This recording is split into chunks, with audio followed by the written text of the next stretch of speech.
عاملوں سے دم کروانے کا حکم۔ کراچی کے شہر ملیر میں ایک مشہور دم کرنے والا ہے جو پانی کی بوتل میں دم کر کے دیتے ہیں، کیا ان سے دم کروانا اور وہ پانی لینا جائز ہے یا نہیں؟ اسما صدیقی کراچی سے۔ جائز ناجائز کی بات نہیں ہے، وہ تو کوئی بھی قرآن پڑھ کے دم کرے جائز ہے،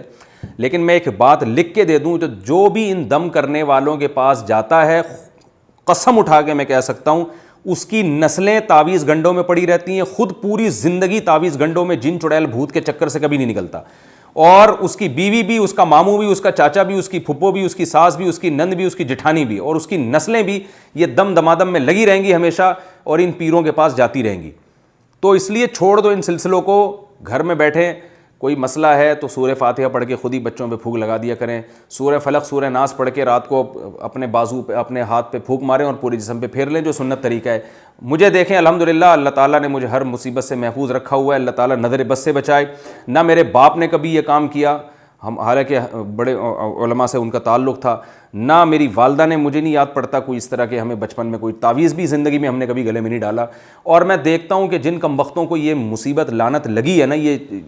تعویذوں کی اور یہ جو فلیتوں اور پلیتوں کی، وہ ان کی زندگیاں اسی میں لگی رہتی ہیں۔ آج کوئی فلیتہ لے رہے ہیں تو کہیں سے پلیتہ اٹھا کے لے آئے، کہیں سے یہ پیر صاحب کو گھر میں لا کے سنگوا رہے ہیں، اپنے گھروں کی دیواریں سنگواتے ہیں باہر سے لوگوں کو لا کے، وہ سونگ سونگ کے ان کم بختوں کو بتاتے ہیں کہ یہاں چڑیل بھوت ہیں۔ چھوڑ دو ان کم بختوں سے، جان چھڑاؤ، جو سنت طریقہ ہے اس پہ اکتفا کریں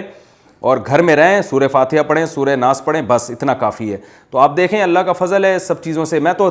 دعوے سے ممبر پہ بیٹھ کے کہتا ہوں ان عاملوں میں دم ہے تو بھائی خدا کے بندو مجھ پہ بھی تو کوئی جن بھیج کے دکھاؤ نا۔ الحمدللہ اللہ کی رحمت سے امید ہے ان لوگوں میں دم نہیں ہے، یہ صرف الو بنانے کی ایک مشینیں ہیں، اور یہ بیوقوف لوگوں کو الو بناتے ہیں جن چڑیل بھوت کے نام پہ، اور ان کو جنات دکھا بھی دیتے ہیں۔ یہ نہیں دکھاتے، جن خود ان کے سامنے ظاہر ہوتا ہے، کیونکہ جنات ایسے لوگوں کو تلاش کرتے ہیں جن کا عقیدہ کمزور ہوتا ہے اور وہ جن چڑیل بھوت کی باتوں میں زیادہ لگتے ہیں۔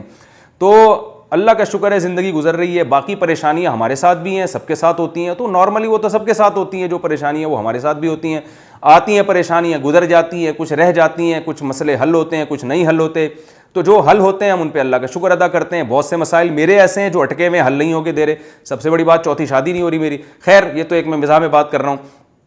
تو بہت سارے مسائل ہیں جو سب کے ساتھ چل رہے ہیں، تو ہمارے ساتھ بھی چل رہے ہیں۔ یہ تو میں نے ایک مذاق میں کہا چوتھی نہیں ہو رہی، ویسے بھی اور بھی بہت سارے میرے ساتھ زندگی میں مسائل ہیں جو حل نہیں ہو رہے، لیکن جو نہیں ہو رہے تو صبر کر کے بیٹھے ہوئے ہیں سارے۔ یہ دنیا جنت تھوڑی ہے جہاں سارے مسائل حل ہوں گے۔ تعویذ گنڈوں میں الحمدللہ ہم نہ خود پڑھیں بھائی، نہ کسی اور کو مشورہ دیتے ہیں، جو سنت رقیہ ہے سورہ فلق سورہ ناس پڑھیں، دم کریں، بس کافی ہے یہ آپ کی صحت کے لیے۔